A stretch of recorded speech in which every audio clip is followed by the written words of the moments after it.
Hey everybody, it's Rick and Pete. Welcome to the channel. Welcome to the post-game show from the Islanders at Montreal game number 52. And we see Pete's wife in the background. Yeah, we see my wife in the background. Wave, you're live. We're going to talk about a lot of different things. We'll talk about the game. We got a bunch of different other subjects that actually Pete and I didn't have a chance to go over because I a little screw up with my timing here. Also, we're going to have a segment called What Irks Me, and that is Matt is going to tell us what irks him this week, a little video, and we're going to talk about that. And let's see, we're going to talk about Sean Farrell possibly joining the team at the end of his college season. We're going to talk about Monty potentially being a starter going forward. It was the last game of the retro reverse jerseys. And they won in them, so we might touch on that. What can we expect to see from this team in the last 30 games of the season? That's going to be something I'd like to talk about. And then off topic as far as hockey, did you see this thing about the U.S. military claiming to have shot down a UFO over a town in Alaska? The name of that town, it's called Cumtown, and it's not spelled C-O-M-E. I don't know the validity of this story. The best I can tell is it seems like this might be true, that the military is claiming this. Over Cumtown, this is where it's located. So this is apparently a real town. I don't know. I don't know if this is like a parody story or what. If anybody out there knows, I'd like to talk about it. Would you live in a town called Cumtown? What kind of a name is that? Maybe? I wrote here it should be a town. You'd think it'd be like close to Dildo, Newfoundland. Cumtown and Dildo, Newfoundland. It all depends on the male to female, the numbers, males to females. I mean, if there's more women than men. Maybe not. I mean, it could be the other way for women. I mean, if there's more women than or more men than women, I don't know. It wasn't really for the name of the town, but apparently, like, I'm just interested. Is this a true story? Did they shoot down? Are they legitimately claiming to have shot down a UFO? So, just saying. Anyways, these are the subjects we're probably going to touch on. Let's see who's here. Not a lot of people here. Nope. Let's see who's here. According to the thing, it's not supposed to start for another 13 minutes. So no, I get it. It's got. By the way, if you're wondering why we're on the air now, and there was a screw up. I changed the time on YouTube. It didn't change it over here, so I went and changed it back and started this show. So we might have to delay in having people in. We're here for a while. Yeah. We're not going away in 10 minutes, so there's no problem. People will show up. Guru. Yeah, I was about to say that. Hey, Guru, how you doing, man? Missed you in the game. Like, didn't see you there, but it's cool. But it just, I wasn't sure you'd be around. Figured you were busy, but good to see you. Entertap, how's it going, man? Entertap says, "Cumtown, yours to discover." It was not a UFO. It was another weather balloon. I kind of saw that. They're talking about weather balloon, UFO. I don't know the story, but the name of the town makes it a story. The name of the town is kind of... So what do you think of this game tonight there, Pete? What do you think? Did you watch the whole game? You watched the whole game? I watched the game. Yeah, I watched the game. It was nice.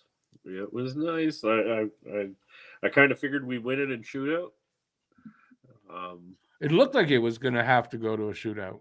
That's for sure. What a nice way to that win bloody it. Horvat, though, eh? He's always been a Hab killer, though. Yeah. No matter where, I mean, we just have some guys that just love to play against us. Every team has it. Every team has teams they don't do well against and guys that kill them. Yeah. Every team has them. He was always one, Horvat, that just scores goals against Montreal, at least in the last few years, anyway. Yeah. He's a bit of a pain in our ass, that's for sure. Yeah. But the refs, that right at the end there, I was like, no, they're not really. Are they gonna screw us? I mean, those linesmen were working it hard. They wanted to reverse that goal. They really did. Because if they didn't, like, if it was, to me, if it wasn't a thing like, yeah, we really want, then they wouldn't have taken so long. And there needs to be a time limit set on something like that. That was just. I hope somebody does something in the NHL and says, hey, look, that's going to cause too much chaos. You have to get it done within a maximum of 3 minutes. But I doubt it. I think you could see it. See, the thing with that I'm finding challenging with video review is now they're looking at it in slow motion and they're taking little snippets out of it. Well, like the kicking formation, because at the same time as he took the puck off the heel on the right, he was kicking it up to his left foot. Right. And then kicking it from his left foot to the stick blade. So he was doing it full on soccer mode. And when you play that in slow motion, you don't see that. Yeah, but I don't think that wasn't the issue, though. I don't think. See, when you say that, I think you think it's an issue of whether he had possession of the puck as he crossed the line. It's not that he had possession because that puck was on his blade. Yeah, but I don't think that was the issue here. I don't think that was the issue here. The issue was, did he cross the line before the puck? Yeah, because you can't, right? The puck has to cross the line fully first. The puck crossed the line fully at the same time he did. And they were trying to see that, he did before the puck fully did, and they couldn't prove it. And you can't overturn a goal unless you have absolute proof and you're absolutely sure. And they weren't able to get that. But, man, they wanted to. They were trying hard. They wanted to. They wanted to call that goal back. I don't want to sound like a conspiracy theorist or anything like that, but they were working hard to flip that. I don't think that's a conspiracy theory at all, because it just showed in the fact that they wouldn't let it go, and they wouldn't let it. And they could say, well, we wanted to be absolutely sure. Well, I'm sorry, you had the better angles, you got the whatever. You should have been able to make that judgment before that long. You wanted to make the judgment the other way, and the other thing that I don't know if everybody else caught it, but the linesman that was on there was bent over, and he was calling that all the way, that it was, it wasn't the stick blade coming up or the blade coming off the ice before the puck went over or anything like that. It was good, and I don't see any reason for it to have taken as long as it did. I agree. It was close. That's what I'm calling on bullshit. Listen, it was super, super close, and I get that, but I agree with you. It shouldn't have taken them that long. No. Unless they really wanted to overturn that. Like, I that's the only conclusion I can come to. Could you imagine how much rage would have went off if they had overturned that? I don't think they care. They don't have to answer for it. Nope. That's why I said it in my video, that they need to they don't have the balls to do it, but they need to, because if they would have to answer questions after the game of why they call you, like, they wouldn't make such blatant non-calls or blown calls. Let's see now. What are they saying in there about the call? Stan the Man says, I watched the OT goal. My question is, why was the linesman so out of position? I didn't notice that. Was that the reason they went to video review? No, I think they just went to video review because it was really close. And I get that. We're just questioning why it took them so long to come to the right conclusion. That's all.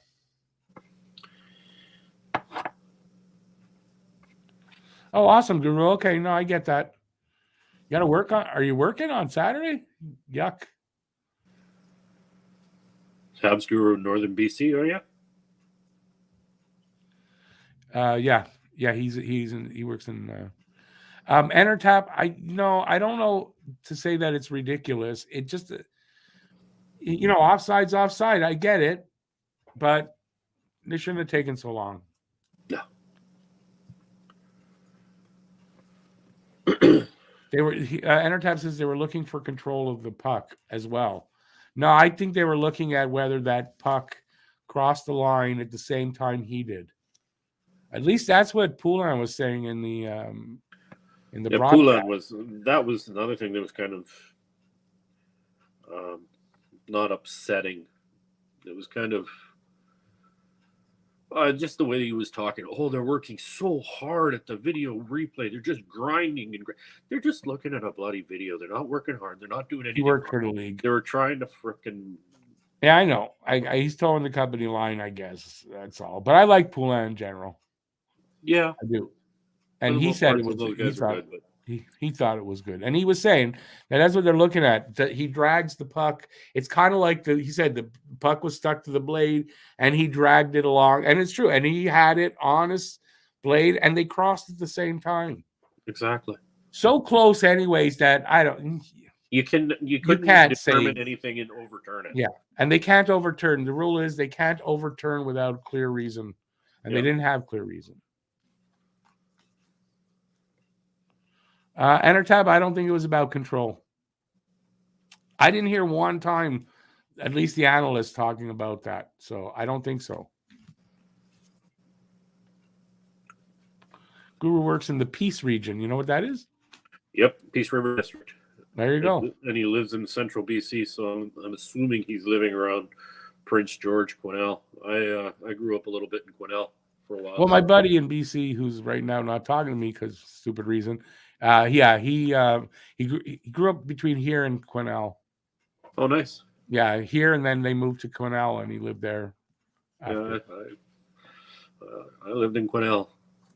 You don't want to be brown in Quesnel back in the late 70s, early 80s. That's for sure. Did you want to be brown anywhere? Like, was there ever? Oh, yeah. I love being brown, man. No, that's not what I mean. But was there ever a good time, like that? It was okay. I don't think so. I don't know. I disagree because when I went to Winnipeg in the mid 80s, it was kind of. You might have found a place that was okay, but in general, there's never been a good time to be dark skinned or Jewish. No. Just it doesn't. It's not. There's never. I agree. There's that. So there's yeah, that. whatever you want to say. Guru says he lives in Prince George. Did a lot of partying in Prince George. I'll take him at his word and believe him. Hey Franco, how's it going, man?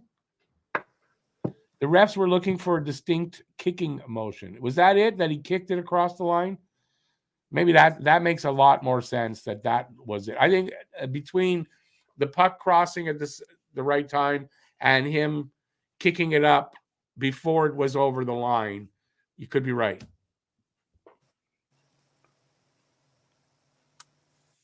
Oh, looks like we got a fair amount of BC in here today. Stan the Man. There's between BC and the eastern side. That's like most of my viewers, I think. A lot of my viewers. Gregory Debut. Stan the Man was saying, talk about the refs being against the Habs. Do you remember Game 6, Habs versus Vegas, where the refs called icing on the Habs when the puck actually hit the goalie? Yeah, there was a few. I remember that. That was probably the game Chris Lee worked. Chris Lee remember Suzuki getting the gloves in the face? Right, Chris Lee standing right here. He's watching looking at it. Nothing. There's a picture of him watching what's happening, and he's not calling anything. And Suzuki was Oh, I mean, there needs to be a superior group that the referees and whatnot have to answer to, like a completely separate. You know how the police have a completely separate entity that judges everything that they do. You need to have something like that installed for the NHL refs. No, I say I don't, I'm not necessarily disagreeing with you, but I think just as effective would be them having to go up like the coach and some of the players, a little press conference thing, them having to do that and taking the questions, and I think that would change a little bit. There's that, but you know what? It would hurt the referees and smarten them up even more is if they got suspended for poor calls or missed calls. Okay, but that would be only if the like from Bettman, like that kind of management of the league wasn't for this kind of stuff. Yeah. The fact that that's not happening, that these refs are not being judged that way, shows that, upper management in the league is fine with it. Or that would change, right? Well, upper management doesn't want any controversy, but it is controversial in itself. That, well, if they were to have a group that was out there judging everything that happens on the ice and holding you accountable for it, that would cause even more controversy. And the NHL doesn't want any part of that. So why not just leave it and let the fans suffer? And it's I not don't the think fans it's that about suffer fan so much. suffering. I think their attitude is this attracts American viewers, but I don't think it's working because they're down in viewership in the States. But I really personally believe that this kind of garbage that they're allowing is for that reason. I just think that they're so out of touch that it's not working, and do they not realize it? And don't they think that a better product, a more professional and accurately refed product would be more attractive to attract fans in? Exactly. Right. And it's in every sport, right? Every sport is complaining about this. The refs suck. Yeah. So it's like a conspiracy for all sports. I don't know what's going on with it, but refs suck these days. I think they can't find the talent. Their recruiting is bad. There's that, and I don't know. I think the refs, they're just they live in a state of fear almost. Fear? How do you see that? I don't understand how you see that. It's hard to explain. Like in my mind, I see it, and in my mind, I'm thinking these refs that they have a certain standard that they feel that they need to ref the game at, and in order for the game to be competitive and non-controversial and so on and so forth. And with that fear, they don't realize that they're actually making it worse because they live in this bit of fear. I don't know. I talked to a kid that referees hockey, like junior hockey and stuff like that, and he's a great player, and he's like, yeah, when I ref games, I'm scared. But in those leagues, I would be too, because there's no protection for the ref. Jump the bloody fence or the board, right? But no, in the NHL refs shouldn't have that. And I know what you're talking about. The way they want to keep, where they make calls to even things up. Yeah, I don't think they work that way anymore, though. I think you're talking a few years ago. I think it's changed now, and I don't know, the refs are just bad. The refs are just bad, and they're unapologetically bad. I still see it. I mean, I don't know how much hockey you're watching. I don't know if you watch other teams. I don't. Well. Yeah, like I've got the package, so if I'm bored, I'll switch to a different game. Like, I was watching a little bit of the Dallas game there, and I was like, the refs, they still do the makeup calls. They're still doing the but there's more shit. Blatantly bad calls where it's blatant. It's right in front of the goddamn refs. He's ignoring it. Yeah, that's not, to me, that's not those makeup calls. I think they're beyond that now, and they're just bad, and they know they're bad, and they don't care if you know they're bad. Yep, I agree with you there. And they're biased, and they don't care if you know they're biased anymore, and they're not being disciplined for it. So if that's the case, that's what I'm trying to say. Okay, so if that's the case, that they're not being disciplined, then that means it's okay by the NHL. If the NHL is not coming down on these obvious, you got to point the finger at Bettman. You have to, because he's trying to correct the game. He's fucked the game. No, it's obvious, and it's not just us. It's everywhere. I'm reading, like, every fan base is complaining about the same thing. The coaches are starting to complain about it around the league.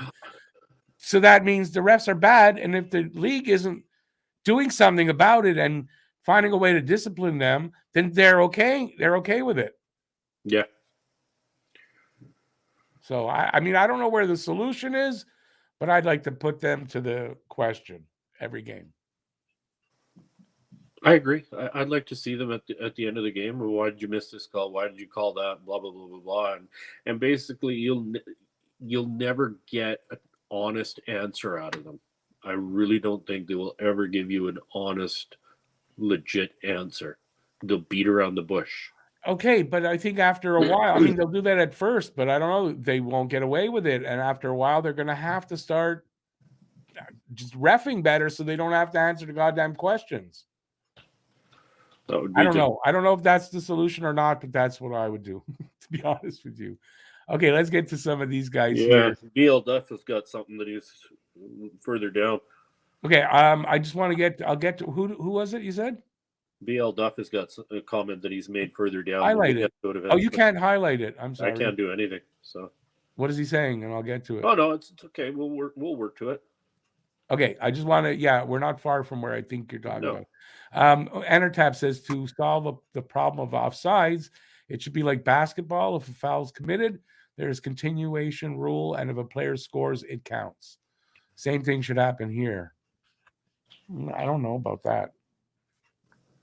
What you're saying is they shouldn't have to be able to go back after the goal's called and then go, well, but that was offside like 5 minutes ago, which they kind of do, right? It seems like that, right? Yeah. I don't know that I disagree with that, right? Once they let it go offside, don't call that. Then should they be able to go back and go, well, but it was offside. Go back like whatever. And yeah, I don't know. I don't really like that they can do it, but it has come it's come to Montreal's favor sometimes too. It has a couple of times. So it's not like it's just against Montreal. So I don't know. As long as everybody's under the same rule, I'm okay with it. if it's reffed fairly. The kicking motion was but he kicked the puck up after he crossed the line. Yep. So I don't think that was the issue. He crossed the line, then kicked the puck up to himself, but he was over the line. He accepted the puck just before the line. They might have wanted to see, did he cross the line before he kicked it up? Yeah, like that could be it. The way I saw it, like back and forth a couple of times, and the way I saw it was as the puck got to him on his skate, as he's crossing the line, at the same time he's making that kicking motion to bring it up to the other foot. You know what I mean? To me, with the slow motion, I saw it was clearly, although at the time of the play, it would be hard to judge that, but with the replay, they should have. He crossed the line before he kicked it up. Yeah. I don't think that was an issue when you saw the slow motion. Exactly. So, but I could see that would be some of what they were looking at. Definitely. Okay, let's get down here a little bit.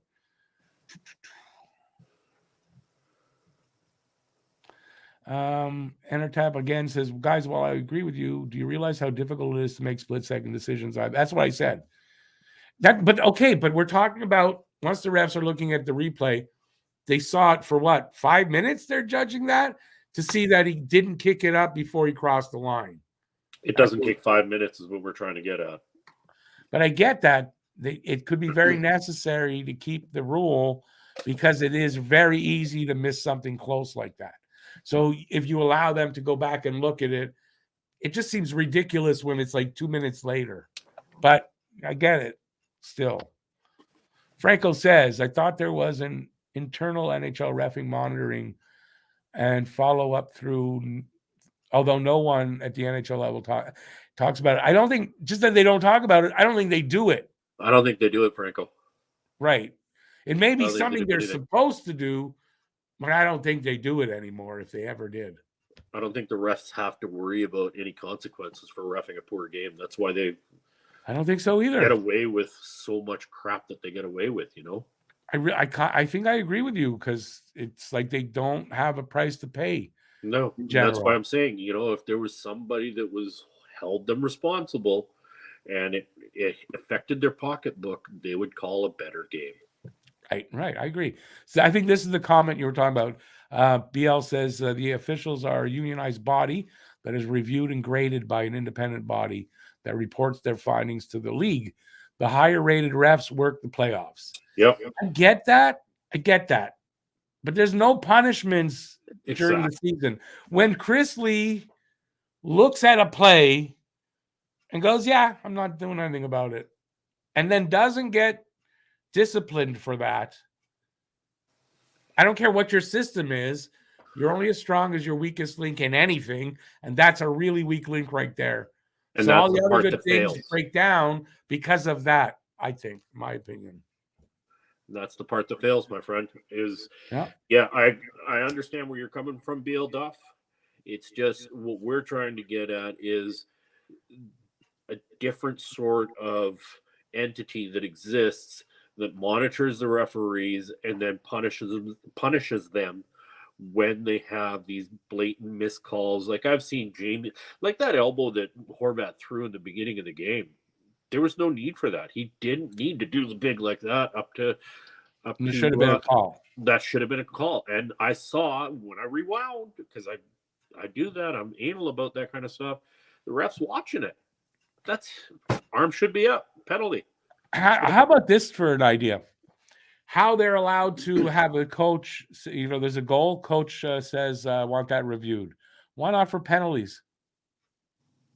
I know it might slow the game down a bit. You would have so many calls. You would have to set it up so that you only allowed 3 challenges like that, or Okay, but still, why not have something like that where you can challenge the call or the non-call, and then the guy that just ignored it has to go watch it and make the right call?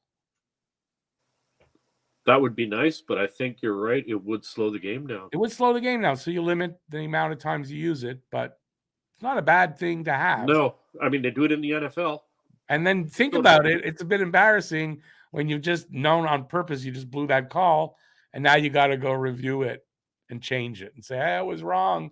It might initiate a change happening. What if the ref decides to go review that, though, and decide, I don't feel, because at the end of the day, it's the ref's call. What if he sees it in the replay and decides, no, I'm sticking with my original call. He's going to get eaten up, though, in the press. And I mean, he opens himself up way more for criticism and hopefully discipline by the league. Hopefully. I haven't seen anything that anybody getting disciplined other than players. Well, okay, let's look at that incident we're talking about with Chris Lee and Nick Suzuki, where it was clear it happened right in front of his face. You could see in the replay and the photos that he was looking at it. He didn't make a call. So now he looks at that and goes, yeah, still no call. I mean, he opens himself up directly to the disciplinary committees that, hey, you're not, we got to fire you. Yeah, I agree with you. And, Chris Lee's, I'm just going to keep my mouth shut on it. Chris Lee's a fucking asshole, and he doesn't deserve to wear the NHL's ref uniform. Like he said. Oops, wrong finger. He said. So it opens up the question of corruption in this system of theirs. If you look at it and say, well, how come these guys aren't being disciplined, yet they have a review board that's independent that's reviewing them, there's got to be corruption of some sort. Yeah. I don't know. Okay. Sometimes I swear the referees call the games the way they call them because they got a bet going on. It would not be something if that came out. All right, we're going to move on here off the refs. Yeah, we're going to move on to a segment that we're going to do this every post game. It is called this, and I apologize for the voiceover, but it's the best I could do. What irks me? What really grinds my gears?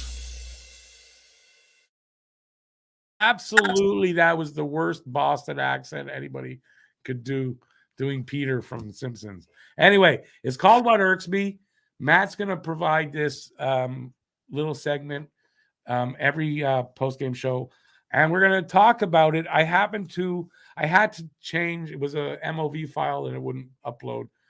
So I didn't really want to watch it before, but I had to. So I know what it's about. I think we're all going to agree with it. That irks us. And here you go. This, by the way, this is the first contribution by Matt solo, and I want to applaud him because I've been waiting for him to do it, and I'm proud of the kid to get his first bit of video work done, and hopefully it'll lead to a lot more. Here we go. Matt here. You know what really irks me? Jacob Trouba and his elbows.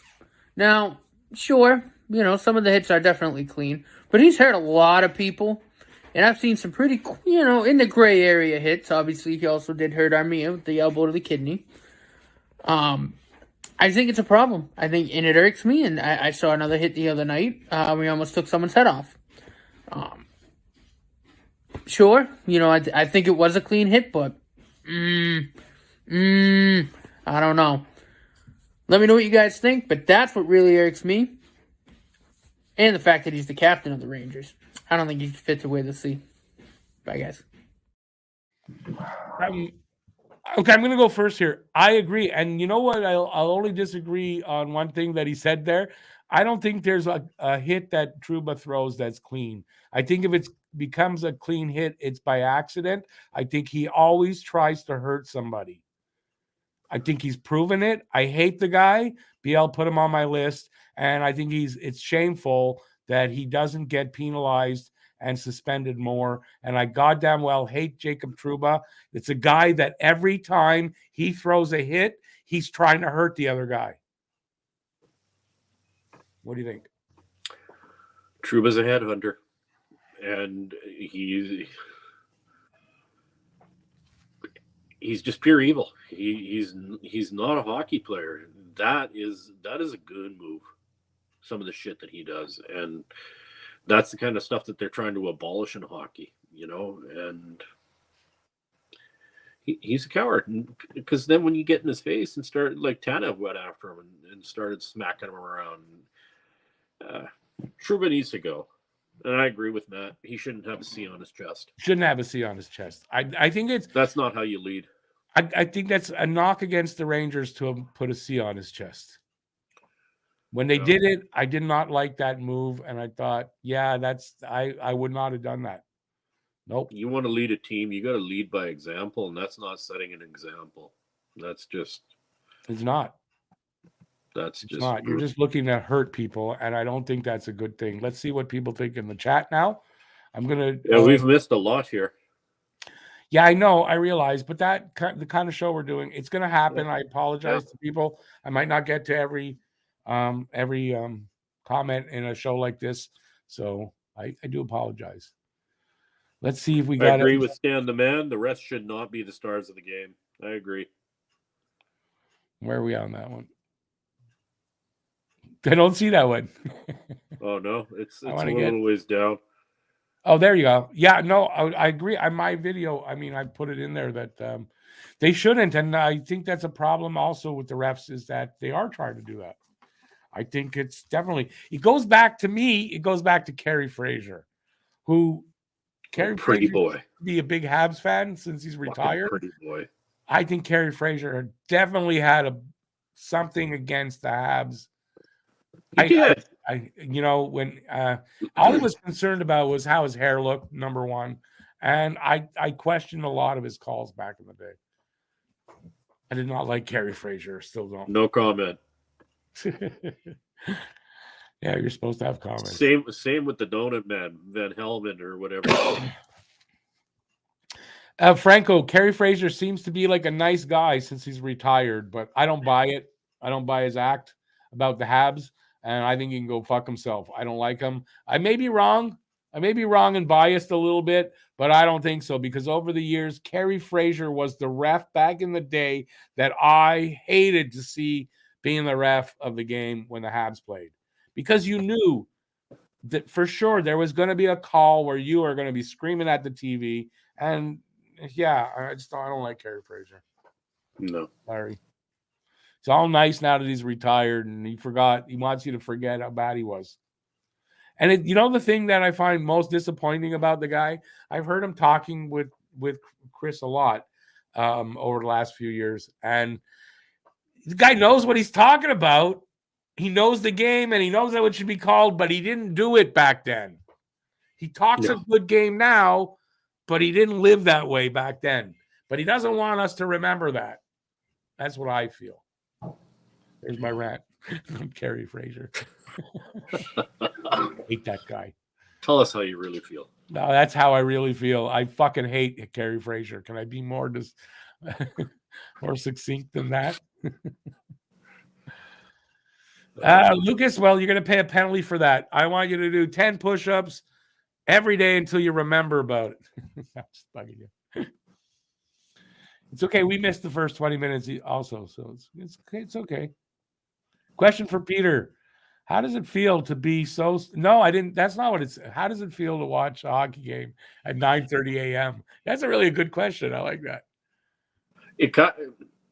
It's nice, but it sucks because I like to sit back, have a drink, and watch the game, and I just don't feel right. It throws it off. Yeah. Now, Pete's an early riser. I know this. He surprises me. I used to text him the odd time, and I forget how early it was there. And he, boom, right away. And no, I didn't. I'm sorry to wake you up. No, I'm up. I don't know if he really was, but it never. I'm up at 5 a.m. every day. Yeah, 5 a.m. riser. So me in the summer when the sun gets up that early, I get up usually by 6 anyway. Oh, whereas in the winter, 8, 7:30. You got the sun shining in at like 5 a.m. 4:35 a.m. It's up. It's coming up. Yeah. As soon as I got light, I need something like right over my eyes. You need those black, those things there. Yeah, I know. Me too. I'm kind of like that. Gislain, yeah, it was a great game. It was a really fun game to do. Gregory Debua, and I haven't, by the way, hi, and I haven't acknowledged you. Not even have a challenge, have a third ref confirm or overturn it automatically within a minute. But I mean, they seem to have done better when they were doing one ref and not two. And they want to bring in a third. More confusing, if anything, no?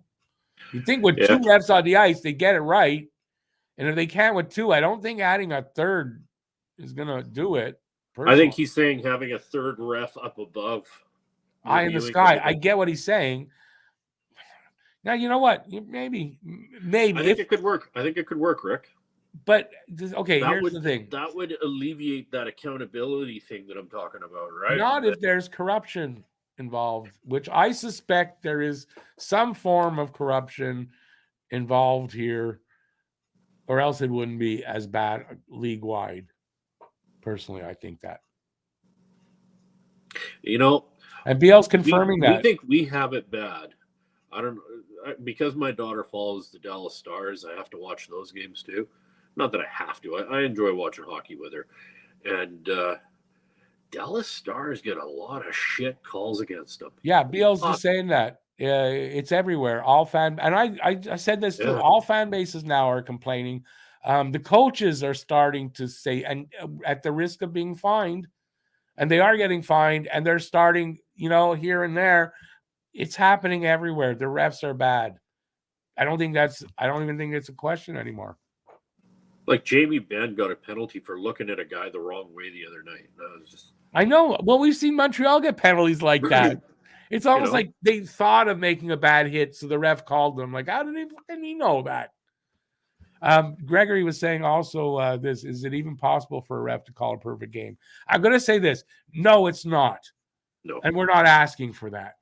Mistakes are going to happen.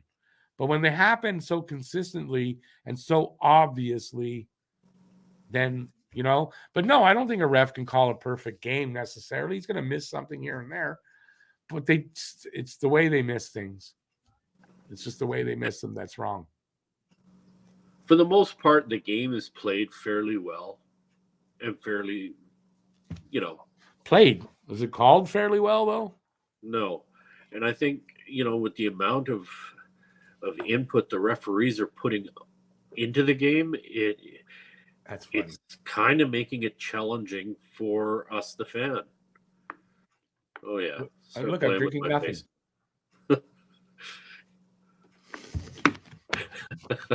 The mushrooms. Green screen shit, man. It's funny. That's not green screen exactly. I don't have a green screen behind me. This is what StreamYard gives me. That's why it's so weird, and I disappear in spots, and then you see stuff behind me, and but it's okay. I have no green screen around behind me. Otherwise, but if you were like if this was me and Matt would have the access to this, and he'd be able to do the same thing. But it's not. I have no green screen, so it's except on my chair. But it's StreamYard, and you have to have a good, strong CPU to do that. And mine's not really strong enough, and that's why I'm kind of bleeding around the sides and shit. But yeah. Let's see. BL says, "Good job, Matt. Come on, Rick. He hits the hurt every time. Did you eat Did you not? No, what are you saying there? Did you hate Did you Emelin when he was with the Habs? No, you see, I don't agree with you. But he doesn't just hit to hurt; he hits to injure. How does that? Let me put it that way. He every hit he gives, I think in his head he's going to put the guy out of the game and out of the for however long. In his head, he's hitting that guy to injure him, not just to hit him hard, hurt him. I mean, I get that part of the game, but there's a difference. I mean, I see it. Look what he did to Armia. There was no need for him to throw that elbow. Where did he throw it? At his kidney. If that wasn't to injure him and get him out of the game and longer, then I don't know what is. And that's wrong. And a guy like that who does it consistently should be suspended at some point. Yeah, like, he has this thing. He has bad intentions when he's going for the hit. That's it. He has very bad intentions. He's not going for the hit. He's if he can take you out of the game, it's a clap for him.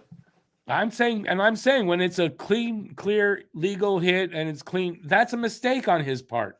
He's the modern day Kevin Stevens. Was that it? Stevens? Yeah, Kevin Stevens was like that. He's a modern day Kevin Stevens, Scott Stevens. Scott Stevens. Yeah. Oh, he's been mentioned. I mean, he's the modern day Scott Stevens. Yeah. Yeah. And then Scott Stevens got laid out, and I hope it happens to Trouba.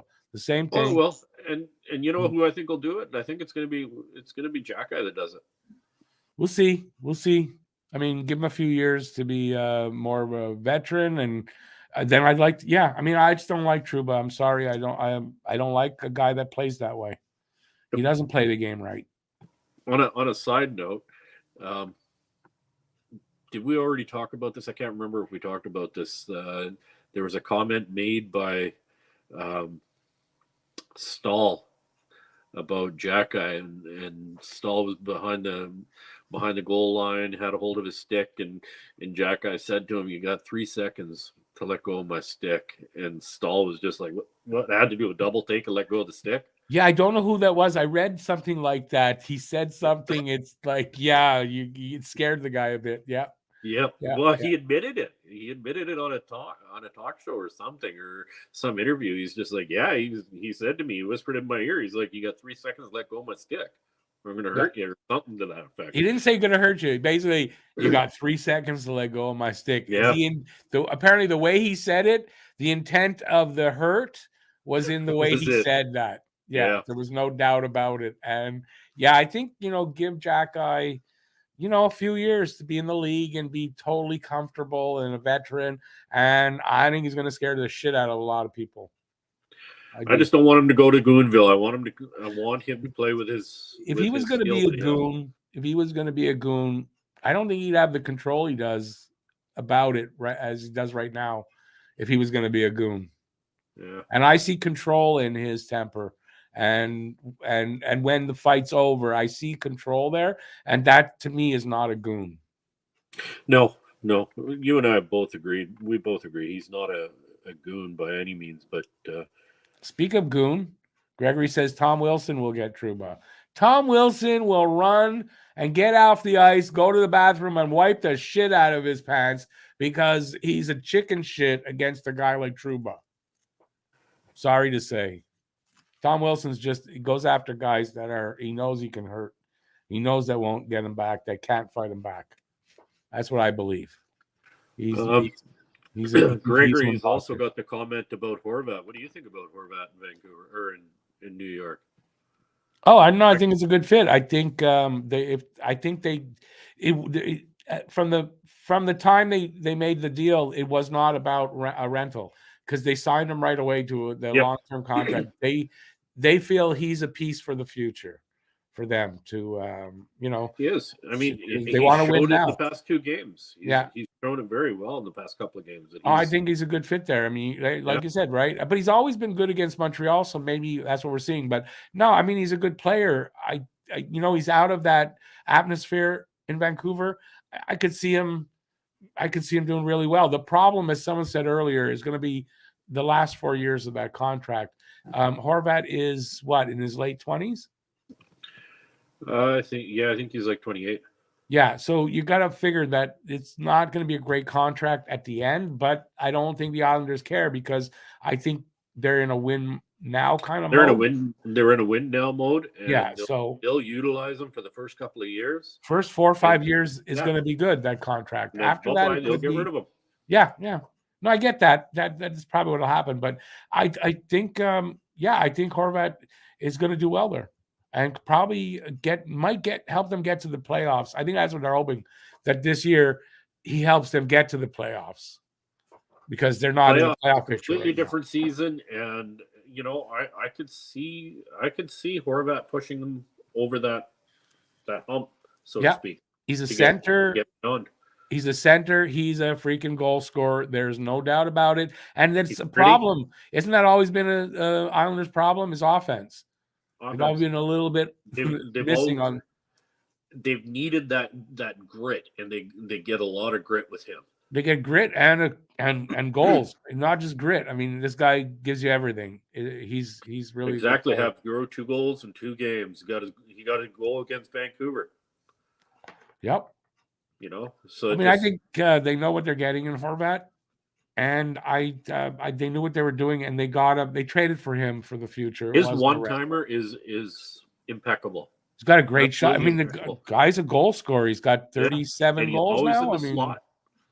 Look at that one series that we had against them, and Vancouver. Every time we got a penalty, they always got a goal. Horvat came off of Horvat. Yeah, Horvat is a Habs killer. He's known as a Habs killer, but he scored. I mean, he's obviously doing it to other teams too. Yeah, well, he gets in that slot and just fires it in every time. All right, let's move on to this.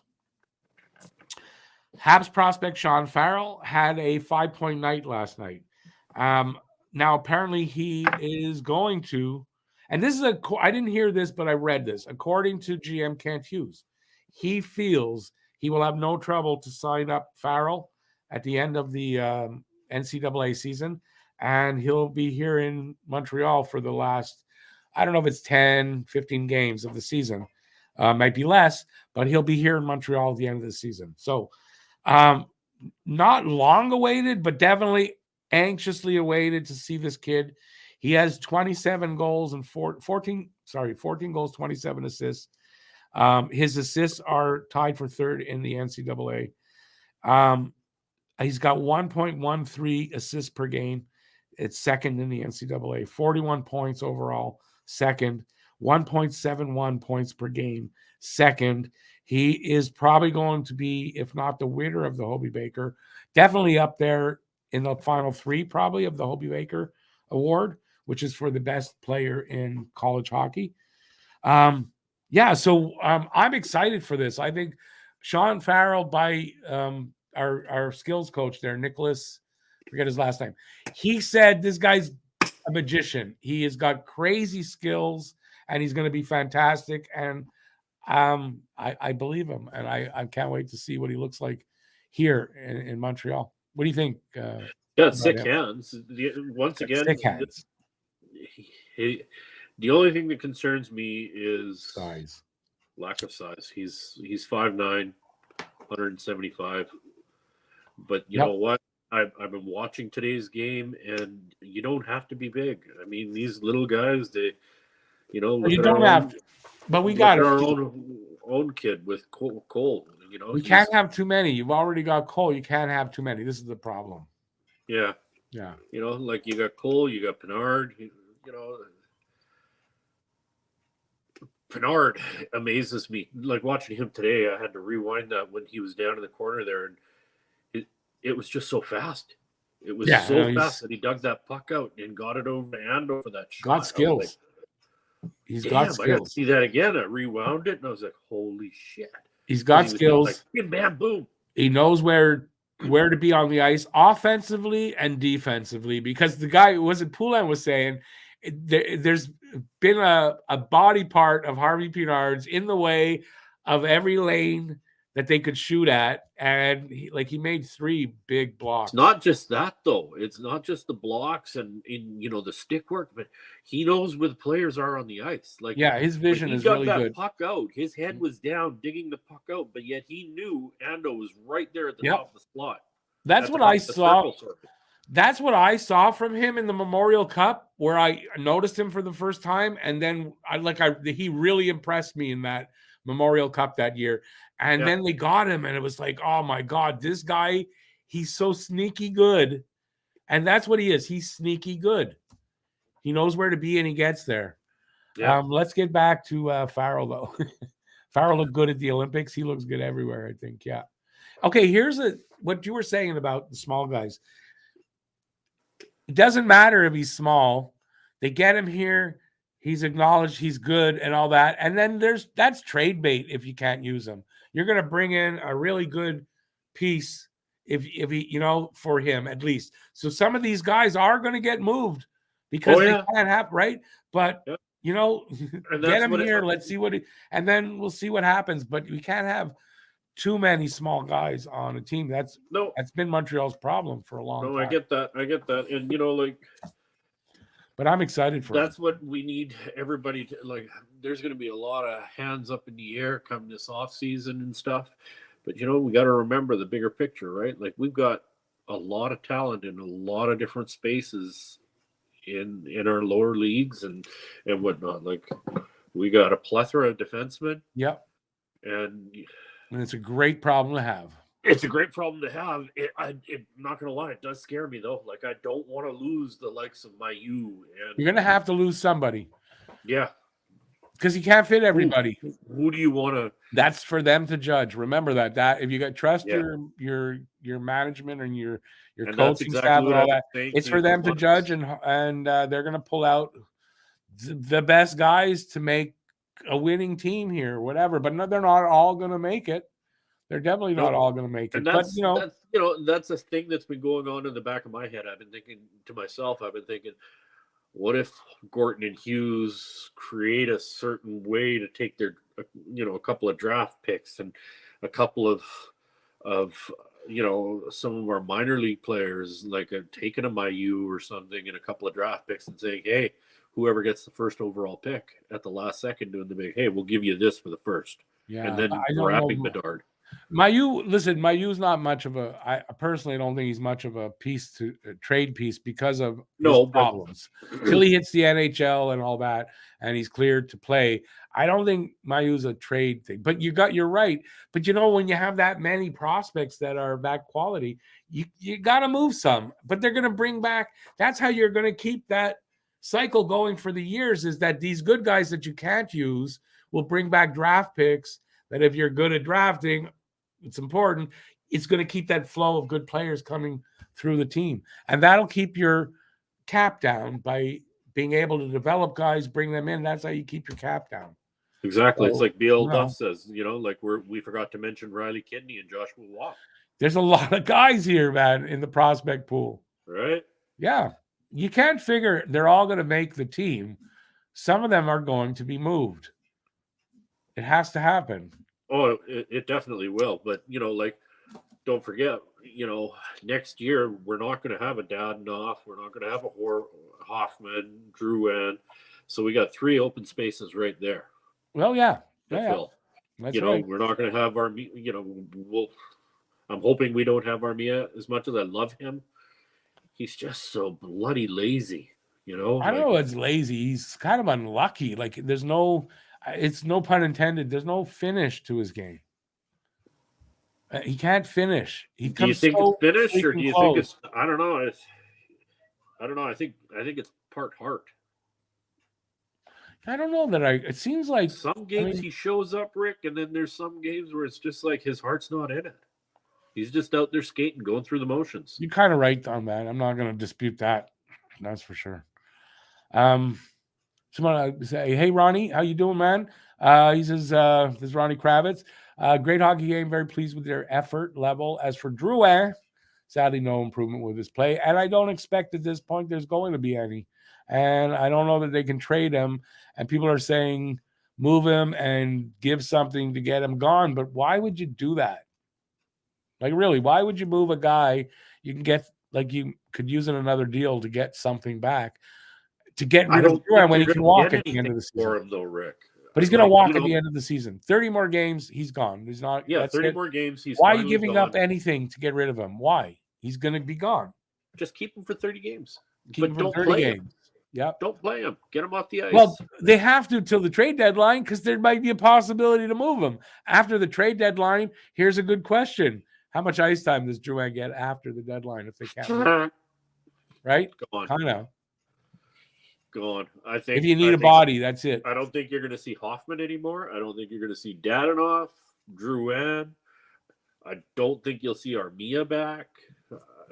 We're just going to start playing a lot of our kids and getting some valuable. No, you see NHL where that doesn't work? I'll tell you why that doesn't work. It's a matter of contracts and cap and stuff like that that could make that not work the way you like. I'd like that. I agree with you, but at some point you can't have these veterans as healthy scratches because you only have a certain amount of contracts, and you can't bring guys up or in. It gets fucked up. That's why I said Harvey Pinard may have to go back to Laval because they couldn't move guys. Yeah. There's not much they can do. So, anyway, it is what it is, and we're going to find out. Yeah. BL also said, by the way, Quinn, how's it going, man? BL says Brady Tkachuk and Evander Kane had a dandy tilt this afternoon. The only problem is he is wearing a Sens jersey. Yeah, but we can't go backwards. I agree with you. It was a mistake that they didn't draft him, but can't change that, unfortunately. I don't know if Tkachuk would be knowing who he is and how he plays. Do you think he'd fit in a Montreal jersey? He's a winger. Think about how nice it would be to have a winger of his quality instead of Hoffman or Dadonov. I'd love it, but trying to be the devil's advocate here, do you think he would be a good fit in the Bleu Blanc et Rouge? Yeah, I think if he started here, yeah. I mean, yes, but I don't know now. No, you're not. I don't think he means to bring him in, but he could have been a player here. Like I don't really like Brady Tkachuk, but if he started here, I would be saying a different thing, without a doubt. I mean, I know that. So yeah, I mean, he would look good on Suzuki's wing or something. I mean, this guy, he's got over 50 points. He's a player. There's no doubt. I agree with Ronnie Kravitz. Which comment? On the bottom there? Don't be surprised. Don't be surprised. My prediction with how Montembeault is playing, that Jake Allen will be traded. Oh, I said this. Yeah. I said it in the game. No, I said this, that I think, okay, first of all, if it was, say, a month ago, and they had this break, no doubt Jake Allen would have started this game, right? Without a doubt. By them starting Monty shows a big difference. It shows their seriousness of giving him a shot. And if he passes this test, I think absolutely this is what's going on, is they want to know, is Monty the real deal? And then we can move Allen. Yep. Without a doubt, without a doubt, think about the cap space that saves them. Yeah. Just think about that right there. I think without a doubt, and I think Jake Allen knows that, and he kind of said it before they went on the break. There was an interview with him where he was talking about there's no goalie controversy and all that. He knows he could get moved if Monty keeps doing this. So I think without a doubt, that's the case, Ronnie. Without a doubt. I don't think it'll be at the trade deadline, though, but in the offseason. I don't think they move Allen at the deadline because they don't have a goalie. I don't think you want to bring Primo up for the last 30 games or whatever games, right? I don't think that's a good idea. So I think Allen, I think Monty gets a really good shot for the last 30 games, and they make a decision in the offseason. And, yeah, I wouldn't be surprised if Allen gets moved in the offseason. Where are we? Habs have a good stable of defensemen. Now they need to draft forwards and goalies. I think you're right about a goalie. What do you think? You think they might do that? There's two goalies, I think, rated at the high end of the first round, or I should say the low end, because you think if they get three, I mean potentially 4 picks in the first round. If that happens, you think they go after one of those guys if he's available at one of their picks? Or do they? My head says yes. Then they go later in the round. There's other goalies. I think they're going to go later. and not they're going to utilize those picks for offense. You can develop a goaltender. You can develop offense, but if you can't, those it guys that we often talk about, they're hard to come by. Goalies you can develop, and I'm sure Jeff would agree. Goalies are. You know where I disagree with you is that the develop part. Goalies you can acquire, maybe develop as well, but goalies you can acquire. But if you got a chance for a guy, and I'm not saying a Carey Price, because we know that's not really the right approach, is to have your best player be your goalie. But if you can acquire a guy who can do that kind of work, be that kind of number one down the road, you really feel that you have the pick to use it. You've already picked up a couple of offensive guys with your earlier picks. I think they go for it. If they can, I think they do. I don't know. In that situation. We'll see. I mean, like you just kind of said, we had the best goaltender in the world playing for us, and how did that work out for us? Because he was the best player on the team, but I'm not saying that anymore, and that's not going to be the case anymore. There's so much talent around that won't be the case, so I don't think it's the same. But if you're looking for your goalie of the future, and you have a shot to get him, it's just with goaltenders, take it. So sensitive. Yeah, no, I get it, but you've got 3 first-round picks. That's why I think you can take that chance. My head says, yeah. My gut's like, nah. We're gonna look and we're gonna find something a little bit deeper in the draft. Don't want to waste a pick. I think they do that too. I could see them drafting a couple of goalies in this draft. Yeah, one early, one late. Because we got a lot of picks. I can't remember off the top of my head how many picks we've got. But 11, I think, right now. 11 or 14. I thought it was more between than 11 that, and it's 11 between 11 and 14, I think. Yeah, I thought it was the higher end, the 14. I thought it was 13. Last year. I think it was 14. I think this year it's 11, but I could be wrong. But at the end of the day, we got 3 or 4 picks in the first round, potentially, and then I think they go. I think they're gonna find. They're hoping for a gem in the later rounds, like a diamond in the rough. Okay, but say they're drafting. I'll just throw out a number high in there. Say it's like 27th. Also, and the best player available is a goalie. Then they'll probably do it.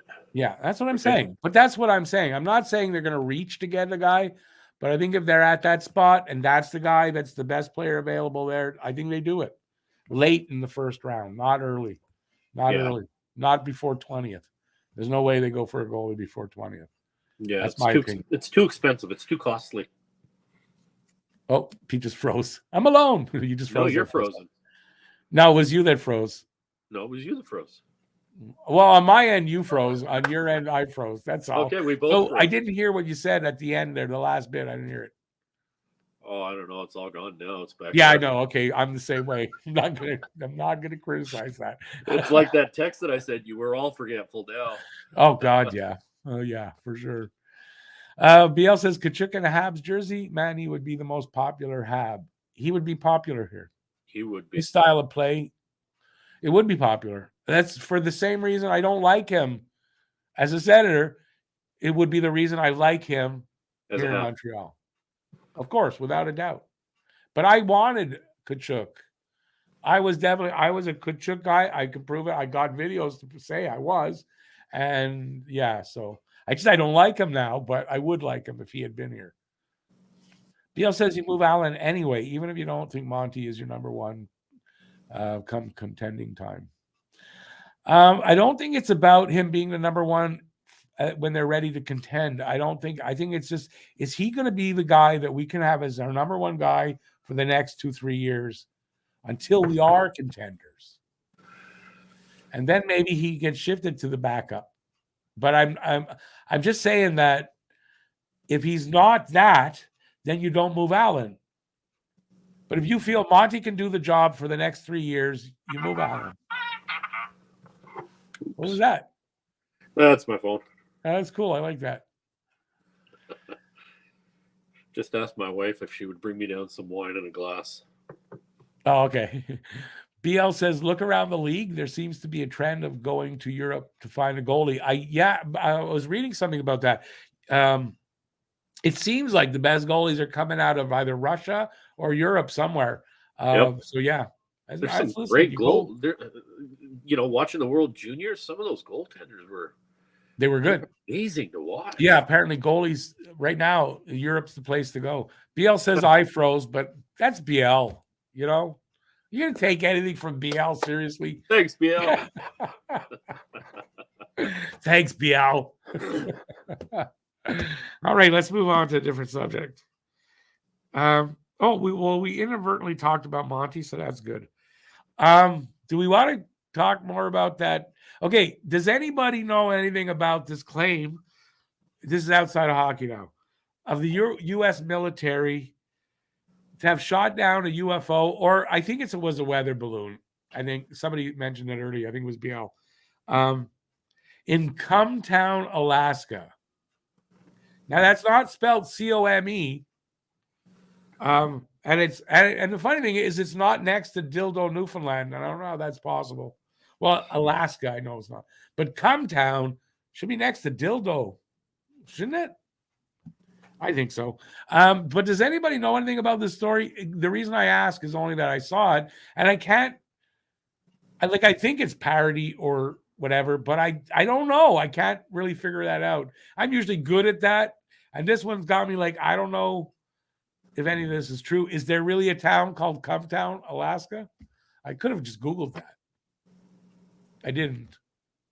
Anyways, if you want to talk about that. If not, we're going to talk about what can we expect from this team, and what direction are they going to go in for these last 30 games of the season, because that was game 52 that they just played. So there's 30 games left. Brad, I don't really want to talk about that because that's in Toronto, and I don't really give a fuck about what Toronto's happening there. And if the guy did what they say he did, he can also go fuck himself. But I don't really want to talk about politics. Brad's other comment about trading Allen and going with Primo and Monty. I love Primo. I still think he needs more time to develop. Just don't put the pressure on the kid. No, exactly. There's a lot of potential there. Yeah. Don't overload him with the goddamn the torture of being a goalie. I don't think they're thinking that way at all. So I really don't. I don't think that's I hope that's not an option of how they're looking at it, because it would be the wrong thing to do.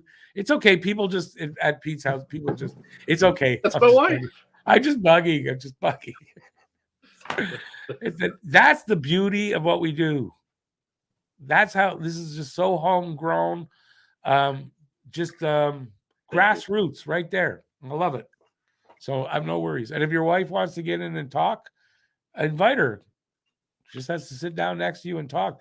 Does she know much about hockey? No, she hates it. Oh, okay. I don't understand a lot about it. Oh, okay. So I guess, you might still have interesting insights that we might have not thought about. Just saying, don't have to. She has insights. You're definitely welcome to the show. Thank you very much. No worries. Let's get in here. BL, okay, save those jokes for when you are on with Cheech and Chong. Which jokes? What? Yeah, he means the guys at Habs and Dabs, which we might be doing again. I might. Maybe. Actually, Pete could be involved. I don't know. I'm gonna get another invitation on there. I know Matt wants to do it, but they do late shows, so I don't know. But hey, they've got. I'll advertise for them. If you're local in Montreal, they've got a radio guy, Sean Starr, who's pretty, for sports radio, is a pretty big name to get. They're doing an interview with him on Monday, which, so I made a comment like, how do you guys get those? You got to show me. So there's a potential there. I kind of think I know how they get those.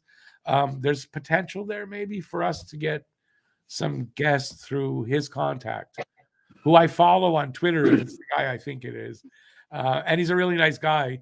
And I think hopefully that's how we'll get some guests down the road once we've established ourselves a little bit. It's only our second our second podcast. They've been on for a few months, maybe a year. So well, just that I don't know how they're getting Sean Starr when they're obviously.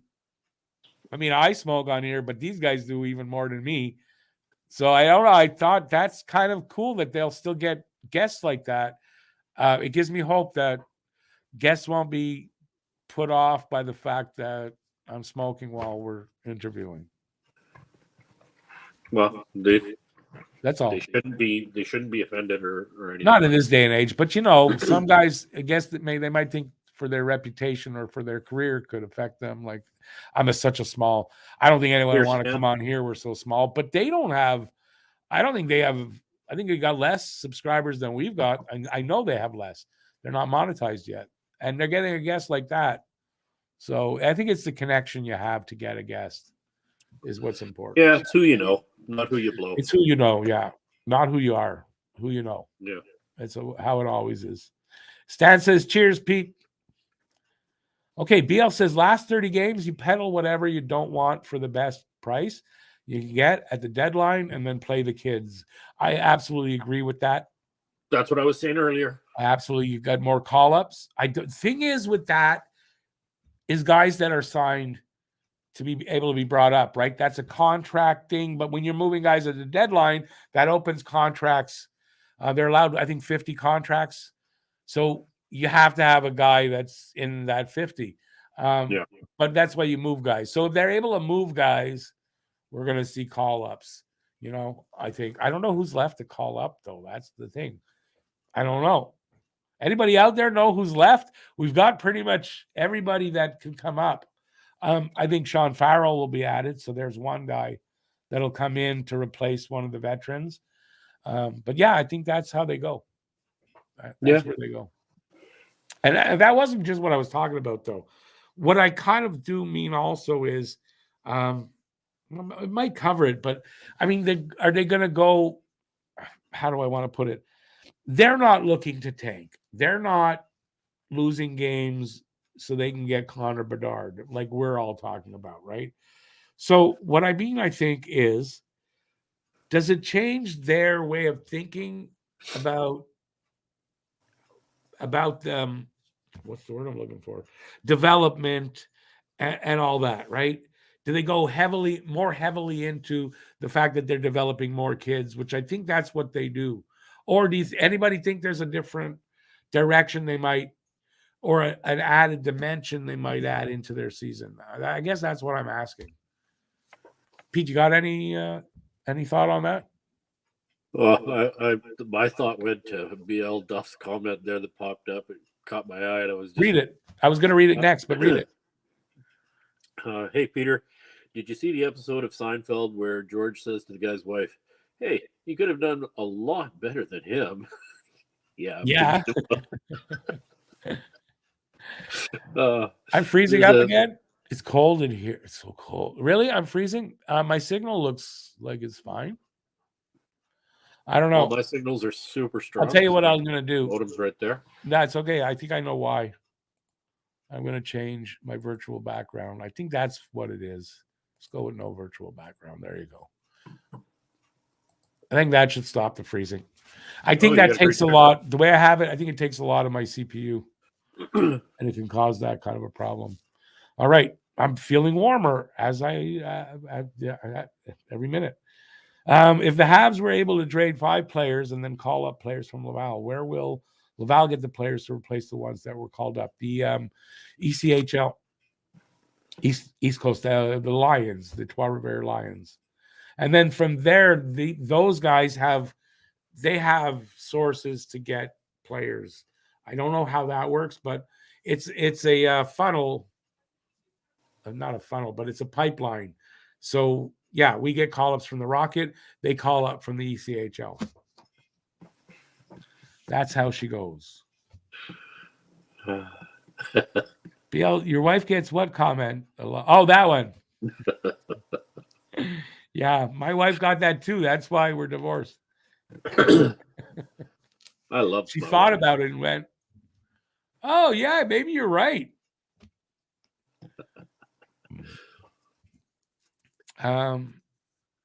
Anyways, more comment. Anybody got any thoughts on that? And I'm out of topics, so we got 15 more minutes for sure. We might go a little longer if we find stuff to talk about. Pete, you got any subjects you want to talk about that we have not covered?